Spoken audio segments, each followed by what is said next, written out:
ustoz, bozordagilar borib, ustozning kemasi cho'kdi deyapti. Shu gapiga yepti. Va boylar meni yaxshi ko'radi. Boylar ananas yaxshi ko'radi. Ahmoq, boylar bitta bo'lib yurishni yaxshi ko'radi. Bu yog'iga antikvarning mashinalar sotamiz qoravoy. Amerikada ishlab keldim. Puldan muammo yo'q. Mashina kerak. Qanaqasi kerak? Shaharda bitta bo'lsa. Mana aka, mashina qizil, Nikulin haydagan. Kattasi yo'qmi? Bor unaqasi ham. Mana kattasi. Mashina top toza. Bu mashinani Al Pacino haydagan. Ham o'g'lini uylantirayotganda pul zarur bo'lganda kemanga sotib olgan. Yaxshi ekan mashina. Ustoz, yana siqirtsizda bunga qizil urib ketishgani hayda olmaydi-ku. Qoravoy, qisondashing.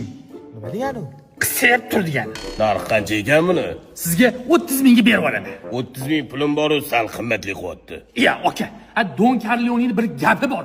Bitta daraxt kessang, o'rniga 10 ta ko'chat ekib qo'y degan. Daraxtning nima aloqasi bor? Siz Amerikaga borgan kallis kirmabdi. 10 ta ko'chat daraxt katta bo'lib soya beradimi? Shu soya tagida mana shu mashina turadi. Aka, bu kalla bilan qanaqa 30 ming dollar pul topgansiz? Sal ikkilyapman-da. Nega? Ustoz, sehrli so'z ayting. Qochib. Mashina masla. Mashina yo'qdi. Sotib olaman. 1-2. O'zbekmanda o'zbekligimga boraman. Shu mashinaga Malibu urib qo'yib bera olasizmi? Jetskimisiz?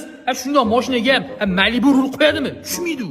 Hech bo'lmasa Malibu bar tushar. Voy bila. Ustoz, kallangiz faqat pulizga ishlaydi. Qoravoy, bizani dushmanlarimiz kemamiz cho'kdi deb o'ylashadi. Aslida bizani kemamiz suv osti kemasi-ku.